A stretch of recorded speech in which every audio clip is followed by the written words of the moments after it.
Hello everyone, आप सभी का स्वागत है मेरे चैनल रिज्यूम क्लासेस में। आज का ये जो मेरा वीडियो है ये है एमसीक्यूज ऑन ईपीएफ एक्ट 1952। तो चलिए पहला क्वेश्चन डिस्कस करते हैं। पहला क्वेश्चन जो है question number 1, EPF act is applicable to an establishment engaged in any industry specified इन।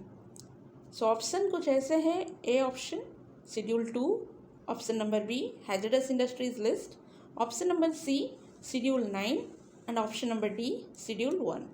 तो मैं ज़रा बता दूं, इस एक्ट में इन टोटल 4 शेड्यूल्स है और इन चारों शेड्यूल्स में से जो शेड्यूल नंबर 1 है उसी में जो जो इंडस्ट्री स्पेसिफाई हुए होंगे उन्हीं के ऊपर ही ये एक्ट लागू होता है।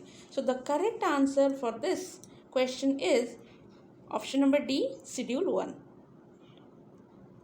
Now come to question number 2, minimum what number of person must be employed in an establishment for the applicability of the EPF Act। देखिए, मतलब इस एक्ट के एप्लीकेबिलिटी के लिए कम से कम कितने पर्सन्स एम्प्लॉयड होने चाहिए उस एस्टैब्लिशमेंट में ताकि ये एक्ट लागू हो सके। So the correct answer out of this 4 option is option number B 20। Yes, there must be at least 20 persons be engaged in an establishment for the applicability of the EPF Act. Now come to question number 3. ये कह रहा है the term appropriate government is defined in which section of the EPF Act। मतलब appropriate government का जो definition है वो कौन से सेक्शन में कहा गया है। So the correct answer out of this 4 option is option number A, section 2 subsection A। इसी में appropriate government को define किया गया है। Now come to question number 4, according to section 2 subsection A, which is the appropriate government for a mine in a given state। मतलब appropriate government के definition के अनुसार जो mines है उनका appropriate government कौन सा है। तो the correct answer out of this 4 option is option number B central government. जी हाँ, माइंस का अप्रोप्रिएट गवर्नमेंट जो है ना वो सेंट्रल गवर्नमेंट है, क्योंकि माइंस सेंट्रल गवर्नमेंट के द्वारा कंट्रोल होता है, गवर्न होता है। Now come to question number 5। तो क्वेश्चन नंबर 5 कुछ इस तरह से है। Section 2 subsection A of the EPF Act defines the term।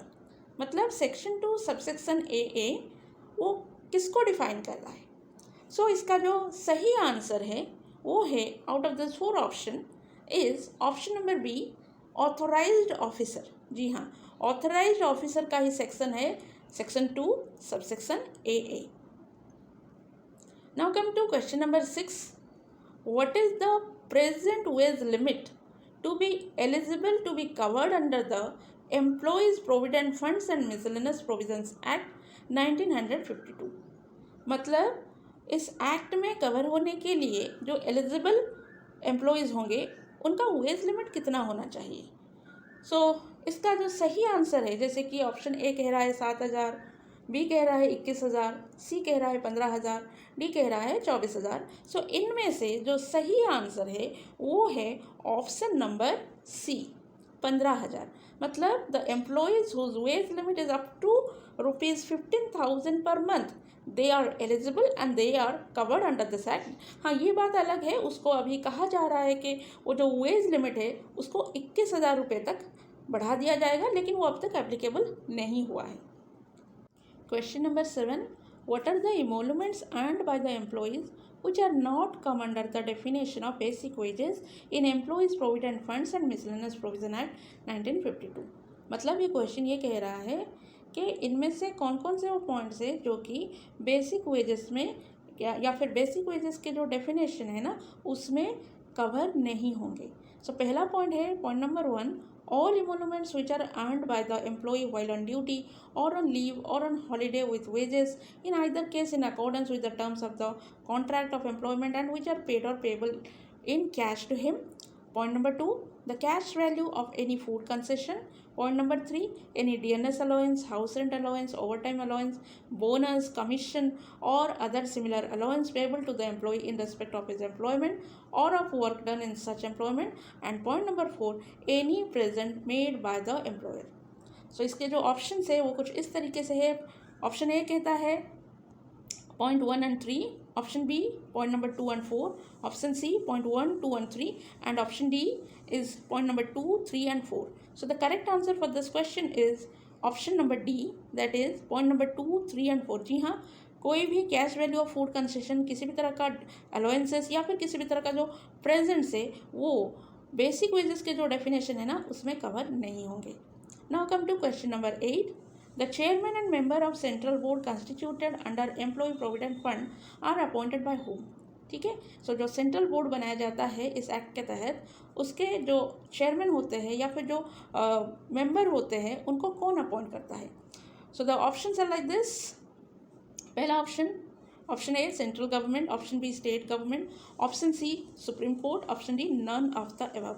तो the correct answer for this question is option number A, that is central government. जी हाँ, central board में जो चेयरमैन होते हैं या फिर मेंबर होते हैं उनको अपॉइंट सेंट्रल गवर्नमेंट करता है. Now come to question number 9. Under this act how many members are appointed by the central government in central board representing employees in the establishment to which the scheme applies.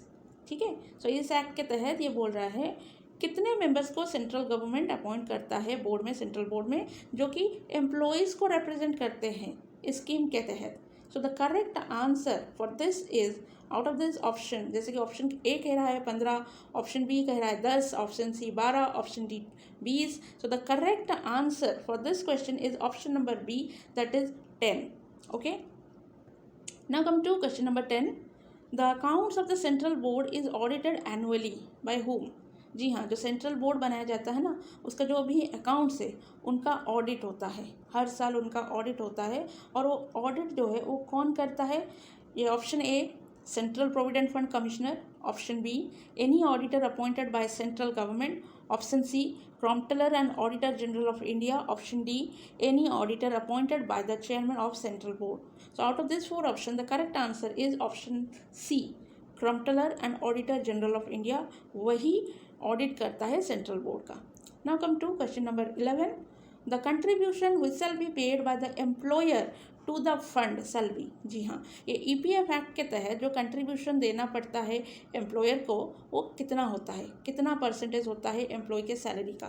So the correct answer out of this four option, जैसे कि option A कह रहा है 5%, option B ये कह रहा है 7%, option C 12%, option D 8%. The correct answer for this question is option number C, that is 12%. जी हाँ, एम्प्लॉयर का जो कंट्रीब्यूशन है इस फंड के लिए वो है 12% of the salary of employee. Now come to question number 12. An employer who contravenes or makes default in complying with the provision of section 6 of this act shall be punishable with imprisonment for a term which may extend to what years. जी हाँ, कोई भी अगर employer इस act के तहत section 6 को नहीं मानता है तो उसको पनिशमेंट दिया जाएगा और उस पनिशमेंट में इम्प्रिजनमेंट भी है. तो इम्प्रिजनमेंट कितने साल का होगा? सो the correct answer for this is option A ये कहता है 3 साल, ऑप्शन बी कह रहा है 2 साल, ऑप्शन सी 1 साल, ऑप्शन डी 5 साल. सो the correct answer for this is option A 3 साल. जी हाँ, एम्प्लॉयर को 3 साल तक की सज़ा हो सकती है. Now come to question number 13.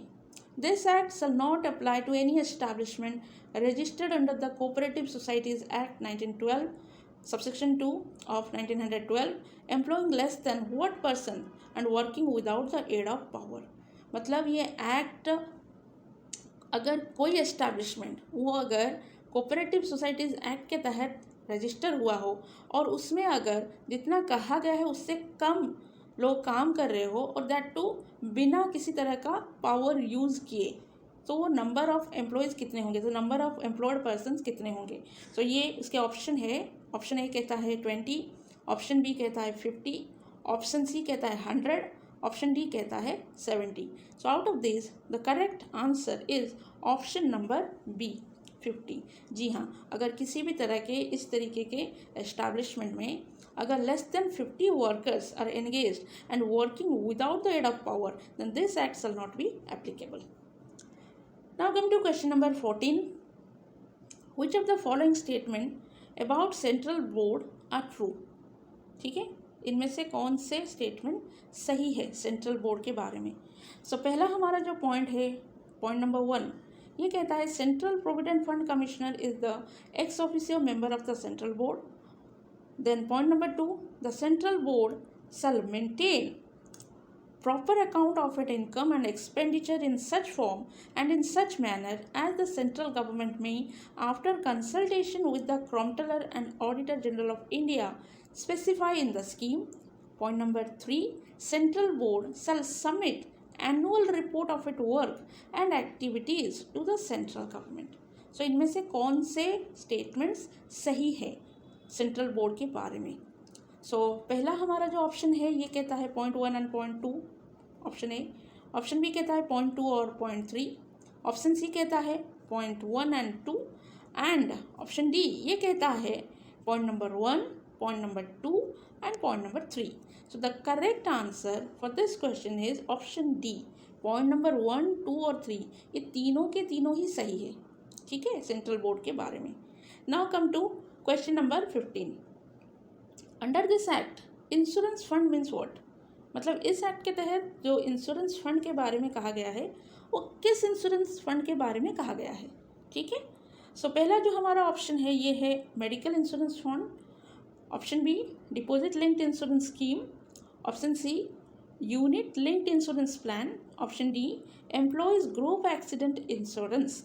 ठीक है, इनमें से कौन सा वाला फंड इंश्योरेंस फंड के तहत माना जाता है? इनमें से जो सही आंसर है वो है option B, that is deposit linked insurance scheme. इसी के तहत जो फंड किया जाता है ना, उसी को इंश्योरेंस फंड कहा जाता है. Now come to question number 16.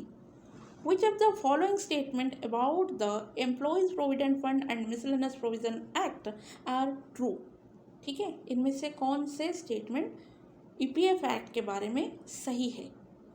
पहला जो हमारा ऑप्शन है, ऑप्शन ए, ये कहता है the act is not applicable to cooperative societies employing less than 50 persons working with the aid of power. Point B, it makes provision for pension scheme including family pension. Option C, there is no wage limit to be covered under the act. And option D, the act has a provision relating to employees deposit linked insurance scheme. इनमें से ये जो चारों option दिए गए हैं, इनमें से कौन सा ईपीएफ एक्ट के बारे में सही है? Which statement are true?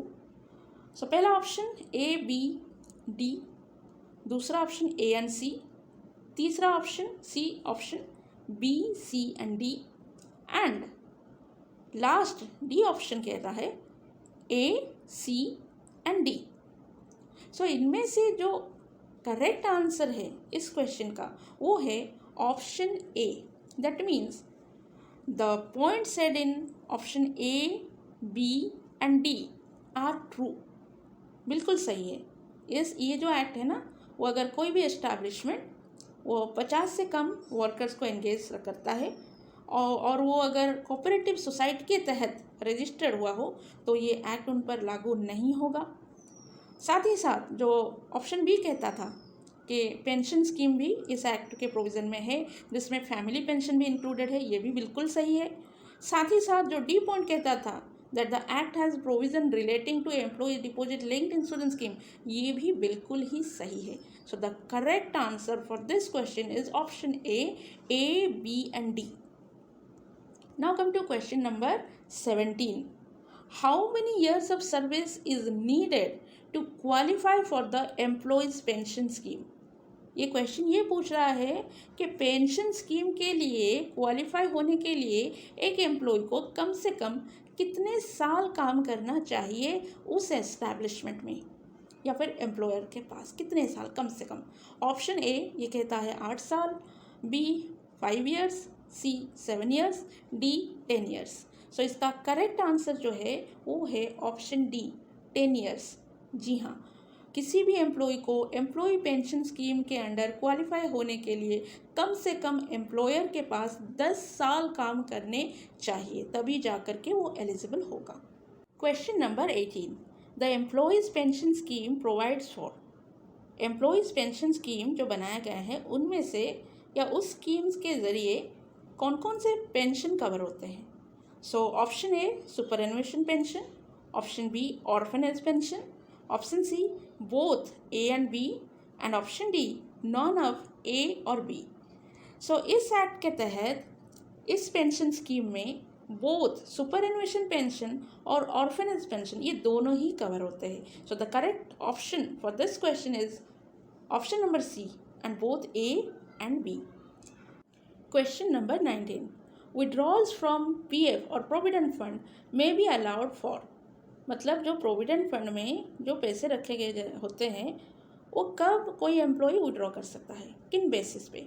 सो पहला ऑप्शन है हमारा marriage of the employee, option B post matriculation education of children, option C for the purchase of a dwelling place, option D all of the above. So मैं ज़रा बता दूँ, provident fund में रखे गए पैसे ना ये चारों केसेस में विड्रॉ हो सकते हैं। So the correct option for this question is option D, that is all of the above. जी हाँ, सारे के सारे केसेस में विड्रॉ हो सकते हैं प्रोविडेंट फंड। अगर एम्प्लॉय की खुद की शादी है, उसके बच्चों का एजुकेशन है, that too post matriculation education, या फिर वो खुद अपना घर खरीद रहा है, इस सारे केसेस में वो विड्रॉ कर सकता है अपना provident fund. Now come to question number 20, contribution of the employer to employees pension scheme is. तो यहाँ पे क्वेश्चन ये पूछ रहा है कि एम्प्लॉयर का जो कंट्रीब्यूशन है towards the employee pension scheme वो कितना है? Option A 8.33% of salary, option B 10% of salary of employee, option C 12% of salary of employee, and D none of the above. So the correct answer for this question is option number A 8.33%। ठीक है, सो 8.33% ये वो percentage है जो कि employer देगा towards the employees pension scheme. ठीक है, 8.33% of the salary of employee, इतने परसेंट का कंट्रीब्यूशन देगा employer towards the employee pension scheme. And with this video has come to an end. I hope आप सभी को यह वीडियो अच्छा लगा होगा। अगर अच्छा लगा होगा तो प्लीज़ मेरे चैनल को लाइक करें, सब्सक्राइब करें। Thank you.